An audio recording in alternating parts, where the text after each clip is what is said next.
안녕하십니까. 신의균의 국방TV 시큐리티 뉴스입니다. 자, 오늘도 아주 중요한 우리 안보 그리고 세계 안보 같이 살펴보도록 하겠습니다. 미국이 정말 우리가 모르는 굉장히 큰 어떤 그 전쟁에 준하는 준비를 하고 있는 거 아닌가라고 봐지는데요.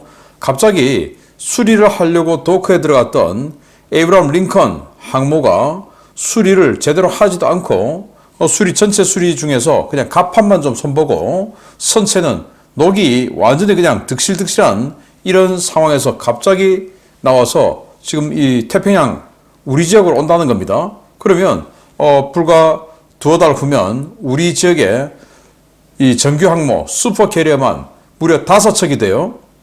거기다가 아메리카 강습 상륙전단 등 해서 강습 상륙전단 2척에서 항모급이 7척이 되는데 이거 우리 한반도 전쟁을 해도 이 정도는 안 올 텐데 왜 이렇게 많이 모이는지 어떻게 지금 진행되고 있는지 보도록 하겠고, 중동 지역에서 미국이 제대로 못하니 유럽이 미국과 결별하고 독자 중동 작전을 하겠다라고 하는데 무슨 내용인지 보겠고요. 자, 그리고 여러분들 오늘 뉴스 많이 보셨겠지만 우리 군이 전략사령부를 만든다고 하는데 이게 도대체 뭐냐 한번 보도록 하겠습니다. 첫 번째입니다. 미국이 번영의 수호자 작전을 천명하고 각국에 도움을 호소하고 있는 가운데 유럽연합이 미국과 영국을 배제한 독자적인 해상교통로 보호 태스크포스를 구성했다는 소식입니다. 별도 사령부를 두고 미국의 통제를 받지 않겠다고 선언했는데 미국의 위신이 정말 말이 아니게 되었습니다. 이탈리아와 프랑스, 독일 등 유럽연합 3개국이 주도하는 홍해 해상교통로 보호 태스크포스 일명 아스피데스가 곧 임무를 시작할 예정이며 이 태스크포스는 미 중부사령부나 오함대의 작전과는 별개로 운영될 것이라고 이태리 외무부가 현지 시각 2월 5일 밝혔습니다. 이탈리아는 우리는 호위함 프레데리코 마르티넨코를 현지에 파견했고 곧 해상 초계기도 보낼 예정이라며 이 작전에는 프랑스와 독일, 그리스를 포함해 최소 7개 유럽 국가가 참여할 예정이며 작전 개시는 2월 19일이라고 밝혔습니다. 이탈리아는 이번 임무가 미국이 주도하는 번영의 수호자와 별개로 이루어질 것이라고 강조했는데요. 이를 위해 그리스의 사령부를 두고 이탈리아 해군 제독이 초대 태스크포스 사령관으로 임무를 수행할 예정이라고 밝혔습니다. 이와 관련해 유럽연합 관계자는 그리스 현지 그릭시티 타임즈와의 인터뷰에서 아스피데스 작전은 선박을 보호하는 데 초점을 둘 것이며 상선 호위에서 미국 측과 협조할 수는 있지만 후티를 대상으로 한 군사작전에는 참여하지 않을 것이라고 선을 그었습니다. 미군 관영지 성조지는 이탈리아 등 유럽국들이 별도 행동에 나선 것은 유럽 국가들이 후티에 대한 공격에 가담하면 이들도 후티의 표적이 될 것이라는 후티 반군의 위협 때문이라고 지적했는데요. 실제로 유럽 각국은 미국과 영국 주도의 후티 대응 작전이 홍해 해상교통로를 보호하는 데 실질적으로 도움이 되지 않는다고 판단해 후티와의 충돌을 최대한 피하는 방향으로 정책 노선을 취하고 있습니다.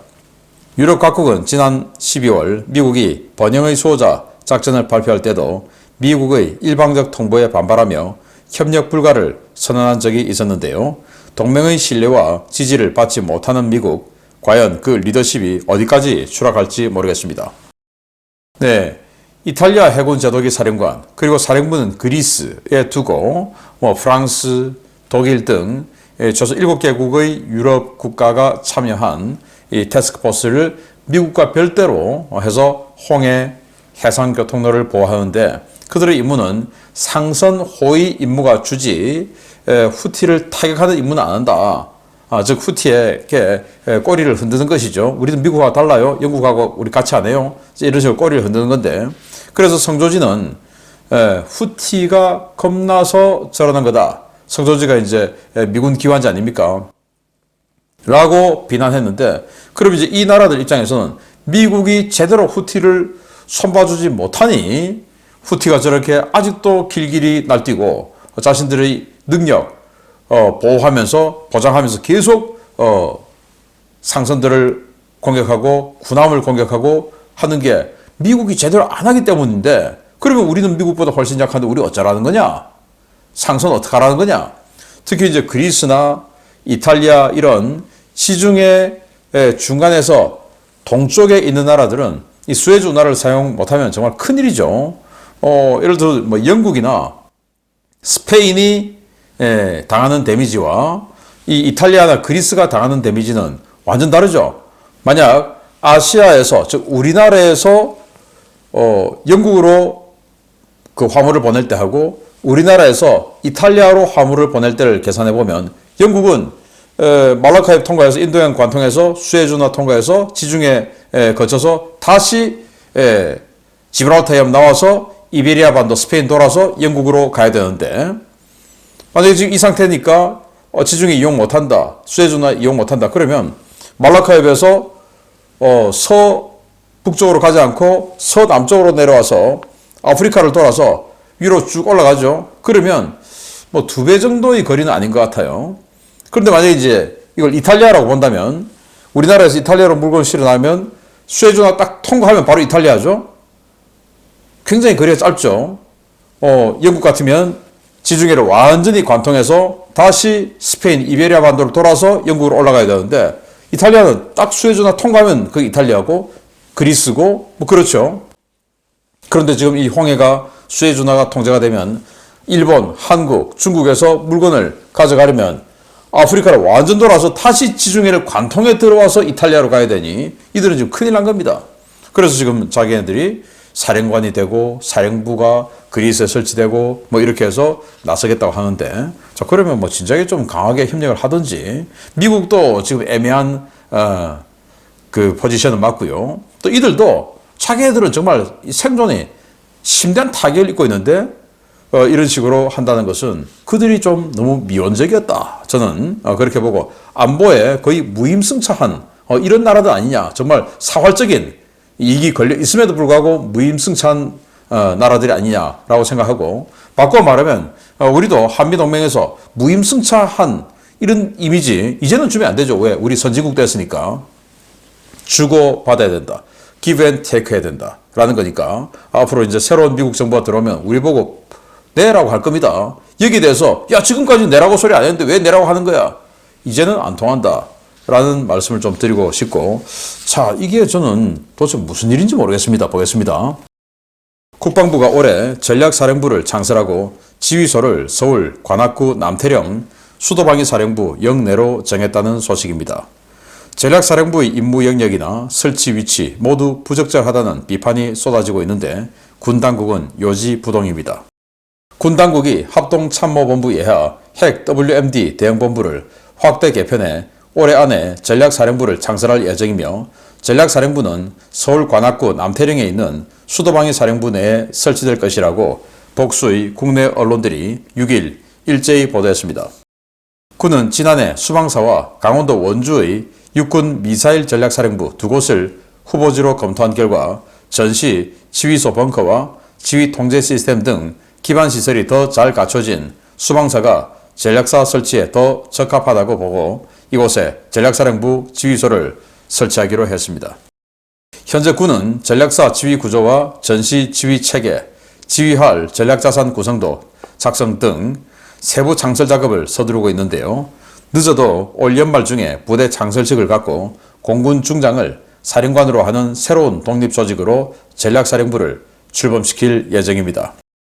문제는 장소와 임무입니다. 남태령 수도방위사령부 부지는 용산에 있는 합참지휘소가 이전이 확정된 곳으로, 이곳에 전략사령부까지 입주할 경우 군의 핵심 지휘 통제 역량이 한 곳에 과도하게 집중된다는 문제가 발생하는데요.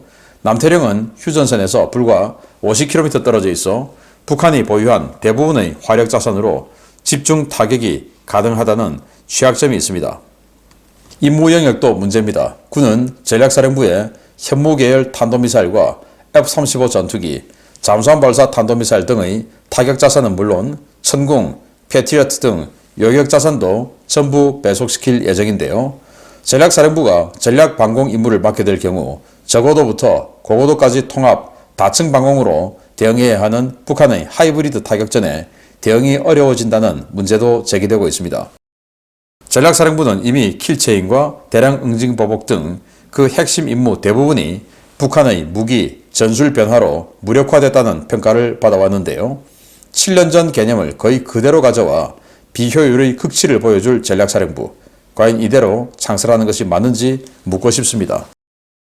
정말 기가 찹니다. 아니 누구 머리에서 나와서 이걸 진행을 하는지 여러분들 들어보시면 전략사령부 당연히 있어야 되는 거 아니야? 미국도 전략군이 있고 다 전략군이 있는데 우리도 전략사령부 있어야지 이렇게 하실 수 있지만 맞아요. 필요합니다. 그런데 이런 식으로는 아니에요. 과거 김관진 전 국방장관 그리고 이제 안보실장이 국방 분야의 최고 수장이던 시절에 만든 개념이 대량 응징보복하고 막 이런 거 아닙니까? 그때 이제 전략사령부 또 이 핵 WMD 대응본부 이걸 이제 합참에 설치하고 이런 것들이었는데 그 과거 개념을 지금하고 그대로 한다? 7년 전에 북한 무기 체계와 지금이 같냐? 완전 다르죠. 7년 전에는 고체 연료 미사일 자체가 없었어요. 지금은 액체 연료 미사일 없이 전부 고체 연료예요.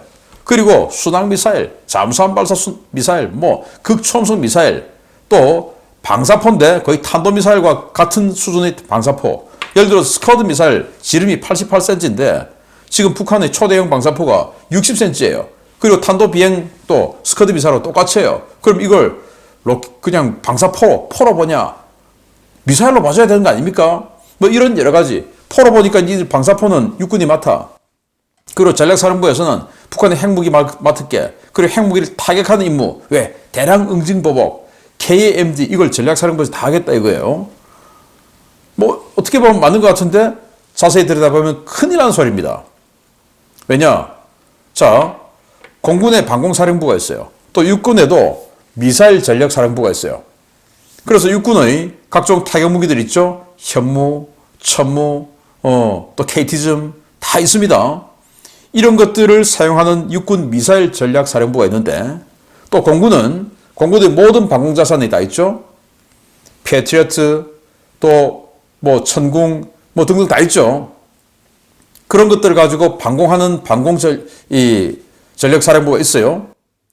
방공미사일사령부. 그런데 다시 전략사령부를 만들어서 공군의 방공미사일 중에서 MD가 가능한 미사일, 그리고 육군의 타격무기 중에서 중심 타격이 가능한 무기 갖고 와. 그리고 공군의 F-35, 여기는 이제 스텔스니까 갖고 와. 해군 거도 갖고 와. 해군은 이제 이 잠수함에 또 탄도미사일 실리죠. 그것도 갖고 와. 자, 이렇게 해서 타격도 하고 여격도 하는 이 사령부를 만들겠다고 하는데 이를테면 예를 들면 북한이 이번 우크라이나 전쟁에서 러시아가 하는 거 다 봤겠죠?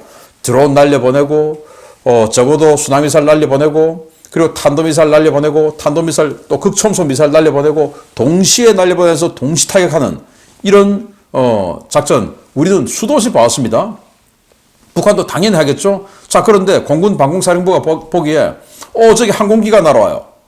항공기니까 우리 공군 방공미사일 사령부 소관이니까 우리가 패트리어트2, 팩2 쏠 거예요. 딱 하는데 이 남태령에 있는 전략사령부에서 잠깐 팩2는 MD도 가능한 미사일이니까 팩2는 MD도 되고 제한적인 MD 미사일 방어, 탄도미사일 방어 되고 순항미사일 요격 되고 또 150km 사거리니까 중장거리 방공이 되죠. 야, 그거 MD도 되니까 잠깐 스톱. 안 돼. 우리가 써야 돼. 이런 이상한 일이 벌어질 수 있는 거예요. 그리고 육군 미사일 전략사령부에서 현무 쏘려고 하는데 잠깐, 야, 현무군 좀 놔둬. 그거 우리 거잖아. 희한한 거 아닙니까? 그래서 타격 체계와 여격 체계를 한 대로 묶어야지. 여격 체계 하는 공군 방공 사령부가 있고 타격 체계 하고 있는 육군 미사일 사령부가 있는데 여기다가 다시 여기 일부를 떼서 또 다시 전략 사령부를 만들어서 도대체 이 혼선을 어떻게 할 겁니까? 아니면 이거 다 없애버리고 하나로 그냥 통일을 하든지 그냥 다 놔두고 또 만든다. 이거는 자리 하나 더 주겠다. 이 말뿐이 되지 않는 거 아닙니까? 거기다가 옥상옥해서 지휘체계 혼선만 주죠. 바빠 죽겠는데 지금 핵미사일 날아오고 있는데 기가 차는 생각입니다. 그러면서 위치는 수방사에 또 하겠대요. 수방사에 지금 합참 들어가는데 여기다 또 하겠다는 겁니다. 그래서 강원도 원주하고 여기하고 비교해보니 원주에 이제 미사일 전략사령부가 있으니까 육군. 그거하고 합치자 해서 그 원주에 생각해봤더니 원주에는 과거 1군 사령부가 있고 해서 굉장히 부지가 넓어요. 거기 이제 같이 쓰면 되지 않냐라고 했는데 남태령으로 정했다는 겁니다. 우리 지하철 노선도로 치면 사당역 바로 옆에. 그래서 저는 이거 딱 보면서 야, 여기 전시에 핵미사일 여러 발 떨어지겠다. 그러면 그 사당역 또 방배동 뭐 완전히 그냥 큰일 나겠는데? 라는 생각이 문득 듭니다. 그러면서 왜 이렇게 했을까? 지금 여기 이 남태령하고 휴전선까지 불과 51km예요. 원주는 휴전선에서 굉장히 멀죠. 그래서 북한의 포가 때릴 수 없는 거리인데 여기는 포로도 때릴 수 있어요. 자, 왜 이랬을까? 여러분들 이야기 아시죠?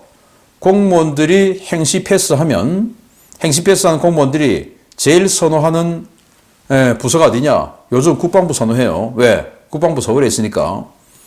다른 상당수의 정부 부처는 세종으로 내려가야 되니까 거기 가기 싫다. 난 서울이 좋아. 이래서 이 공무원들, 국방부, 군인 공무원들이 우리 이 나이에 지금 자녀들 다 지금 서울에서 다 있는데 우리 가족들도 다 서울에 있는데 서울에 있는 게 좋지 않냐? 지하철 역세권이고 라는 생각으로 지금 남태령을 정했다면 정말 큰일 날 사람들 아닙니까? 자, 그리고 제가 첨언하자면 이 방송을 보시는 분들 중에서 김관진 전 국방장관을 굉장히 지지하는 분들 많으세요. 저도 지지합니다. 그분을 지지하는 것과는 별개로 김관진 장관을 지금 다시 쓰는 게 맞나? 라는 생각을 저는 안 할 수가 없어요. 왜? 이런 개념이 왜 자꾸 나오냐? 김관진 장관이 7년 전, 8년 전에 만들어놨던 개념이 바로 이 개념이니까 밑에서 오직 위만 쳐다보고 있는 이 중령, 대령, 준장, 소장들이 야, 이거 장관님, 여기서 말하는 장관님은 신원식 장관이 아니라 김관진 장관입니다. 장관님 옛날에 만들어 놓은 건데 이거 우리가 하면은 야, 큰일 나잖아 이거. 중령이 계획서 만들어 왔을 때 대령이 야, 이거 옛날에 김관진 장관님 만들어 놓은 개념인데 너 이거 빼면 어떡해? 큰일 나, 다시 해. 그리고는 또 소신 있는 대령이 있다면 대령이 이제 이 실무 결정권자니까 완전히 새로운 개념으로 현대적인 개념으로 북한의 하이브리드 공격 다 막을 수 있는 개념으로 기한을 해서 자기네들 처장 준장한테 갖고 왔을 때 야, 이거 예전에 김관진 장관님 만드신 개념인데 지금 다시 돌아오는데 지금 사면받아서 돌아오는데 지금 뭐 하는 거야 지금? 나 죽는 거 보고 싶어? 이런 거 아닌가라는 생각이 들어요. 그래서 김관진 장관 전 장관께서 대한민국을 사랑하고 우리 국가안보에 어마어마한 기여를 하고 또 의지를 갖고 계신 것과는 별개로 그분을 그 올드보이를 지금 다시 쓰는 거는 이제는 안 맞다라는 것을 저는 이걸 보면서 느껴봅니다. 이미지를 그분의 강력한 이미지를 활용하는 것은 좋으나 그분이 지금까지 법적 투쟁하고 뭐 이런 것들을 해오시면서 도대체 이 세계의 무기체계가 어떻게 바뀌어가고 전술이 어떻게 바뀌어가고를 얼마나 많이 연구를 했을까에 대해서는 저는 회의적이에요. 그런데 우리 대한민국 5,200만 국민의 생명을 다시 맡긴다? 저는 이거는 좀 잘못됐다. 그래서 지금 젊은 분들 중에서 정말 미래지향적이고 우수한 분들 있어요. 그분들의 아이디어가 바로바로 들어가게 해야지. 야, 7년 전에 만들어놓은 김관진 장관님 만들어놓은 건데 이거 하면 안 돼. 이런 것들이 지금 대한민국을 뒤로 가게 만드는 거 아닌가라는 우려를 해보면서 세 번째입니다. 올 봄에 무슨 일이 터지려는 모양입니다. 미국이 가용 항모 전력을 쥐어짜내 3월 사상 최대 규모의 항모 전력을 서태평양에 집결시킬 준비를 하고 있다는 소식입니다. 중동으로 갈 수도 대만 인근에 머무를 수도 있는데 어떤 시나리오든 긍정적으로 보기는 어려울 것 같습니다. 최근 미국 캘리포니아 인근 해역에서 함재기 운용 인증 작업을 마친 미국의 에이브람 링컨 항모가 현지 시각 2월 5일 출항해 배치 전 최종 리허설에 들어갔습니다. 샌디에고 현지 오신트 소식통들은 링컨 항모는 2월 5일 오후 제9 항공모함 비행단 소속 기체들을 가득 싣고 샌디에고를 출항해 호위함들과 배치 전 최종 리허설 컴투엑스 준비에 들어갔습니다. 링컨 항모는 5일 알레이버크급 이지스 구축함인 커티스 월버와 연이어 샌디에고 해군기지를 빠져나갔는데요. 링컨 함은 이보다 앞선 2일 함재기 운용 인증 작업을 마치고 복귀해 휴식을 취하며 해외 전개를 위한 물자를 적재한 바 있습니다. 미 해군 항모전단의 컴투엑스는 통상 4주 일정으로 진행되는데요. 링컨이 이 훈련을 마치고 해외 전개를 시작할 경우 오는 3월 태평양 지역에는 칼빈슨, 시어도어 루즈벨트, 로널드 레이건 등 3개 항모전단과 아메리카, 박서 전단 등 2개의 강습 상륙 전단 등 역대 최대 전력이 전개하게 됩니다. 이와 별개로 대서양에서는 로널드 레이건 항모와 교대해 7함대 전진 배치 항모로 배치될 예정인 조지 워싱턴이 컴투엑스를 진행 중인데요. 워싱턴까지 7함대에 올 경우 올봄 7함대 배속 항모 전단은 사상 최대 규모인 5척으로 늘어나게 됩니다. 문제는 미국이 왜 이렇게 많은 항모를 집결시키느냐 하는 것입니다. 링컨 항모는 지난해 해외 전개 임무를 마치고 돌아와 정비를 제대로 받지 못한 상태고 루즈벨트 항모 역시 예정된 수리를 전부 받지 못하고 급히 끌려나와 오키나와 인근에서 임무를 수행 중인데요. 이들 모두 노후화가 심한 상황이어서 이번 추가 임무 전개로 인해 선체 피로도가 극심해질 것으로 우려됩니다. 미국의 대규모 항모 출격은 중동 확전, 오는 5월 대만 총통 취임 등의 비상사태에 대비하기 위한 것으로 보이는데요. 미국 정말 올봄에 뭔가 일이 터진다고 보고 있는 모양입니다. 네, 바로 이게 2월 2일 훈련은 함재기 인증 훈련을 마치고 샌디에고로 들어가고 있는 링컨, 에이브라함 링컨 항모인데요. 자, 이 링컨 항모 그날 사진입니다. 상태 한번 더 보시겠습니다. 여기 선체 외벽에 녹이 어마어마합니다. 이 상태로 정비 없이 다시 나간다. 아니, 링컨 항모는 23년 봄에 해외 전개 임무를 마치고 미국으로 들어갔어요. 그런데 그러면 지금 1년 다 돼가죠. 1년 동안 미국 조선소의 지금 도크나 이런 것들이 여의치 않아서 아무것도 하지 않고 있다가 10월 달에 되었어야 이제 수리에 들어갔어요. 수리에 들어가서 10월 달 해봐야 지금 석 달 전 아닙니까? 그런데 10월 달에 수리에 들어갔는데 갑판 수리 정도만 딱 한 상태에서 스톱하고 다시 나와서 지금 1월부터 이 작업에 들어간 겁니다. 수리는 그냥 거의 안 한 거, 지금 바로 1월부터 함재기 인증 작업하고 다시 지금 바로 컴투엑스에 들어가요. 지금 나간 장면입니다. 2월 5일. 이제 함대 전력들, 호위 전력들 다 모아서 이제 마지막 손발 맞춰보는 그 훈련을 하러 나가는 겁니다. 아니, 이렇게 수리도 하지 않고 바로 뛰쳐나간다? 그러면 이 링컨 항모가 피로도가 어마어마하게 누적되겠죠. 그래서 다시 돌아오면 완전히 너덜너덜해져서 정말 장기간 수리를 해야 되죠. 수리도 3개월 수리, 6개월 수리 이런 걸 제때제때 해줘야 그것이 계속 유지가 되는데 그 수리들을 건너뛰어버리면 그 다음에는 훨씬 더 긴 수리를 해야 돼요.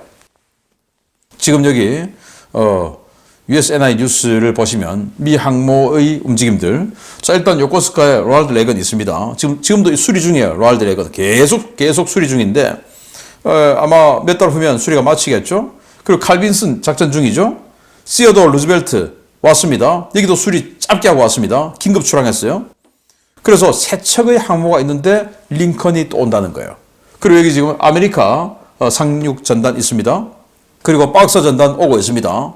그래서 F-35를 탑재하는 강습 상륙함이 2척, 그리고 진짜 항모 전단이 3척, 거기다가 링컨 와요. 그럼 진짜 항모 전단 4척, 거기다가 올 봄에 레이건과 조지 워싱턴이 완전 교대를 하죠. 그러면 올 봄에는 레이건이 돌아가기 직전에 일시적으로 로널드 레이건, 조지 워싱턴, 그리고 칼빈슨, 시어도어 루즈벨트, 그리고 에이브라함 링컨 5척의 정규 항모, 그리고 아메리카, 박서 등 45,000톤급 F-35 탑재 경항모 2척 해서 7척의 항모가 이 지역에 세팅이 되게 되는데 이게 5월 20일 대만 총통 취임식 때문에 일어나? 아니면 여기서 한 2척 빼서 이란 타격하려고 일어나? 라는 생각이 드는데 아무튼 굉장히 중요한 또 심각한 안보 상황이 있으니 이렇게 항모를 끌어모으는 거 아닌가라는 생각이 드는데 그 심각한 상황이 우리 지역은 아니기를 바라고요. 그리고 또 우려되는 것은 이렇게 수리를 하지 않고 들어온 시어도어 루즈벨트, 그리고 또 들어올 이 에이브라함 링컨, 그리고 지금 여기 아이젠하워, 지금 여기는 임무 기한을 넘겨서 더 오래 지금 작전을 하고 있죠. 그러면 더 많은 수리를 또 해야 됩니다. 자, 이런 식으로 피로도가 극심해지는 항모 전력이 올 하반기와 내년 초는 그렇게 되면 어떡하냐. 진짜 위기는 올 하반기 또 내년 뭐 이렇게 예상되는데, 그때는 쓸 항모가 없어서 완전히 중국이 대만 침공해도 도와줄 수도 없는 이런 상황 되는 것은 아닐까라는 건데, 지금 바이든 대통령이 정권 바뀔 것 같아서 그냥 마지막으로 다 쥐어짜서 그냥 다 써버리고 다음 정권에서 그냥 탈탈 털어서 못 쓰게 만들어 버리나? 그거 아니겠죠. 아무튼 희한한 우려스러운 상황이 있어서 알려드렸습니다. 마치겠습니다. 감사합니다.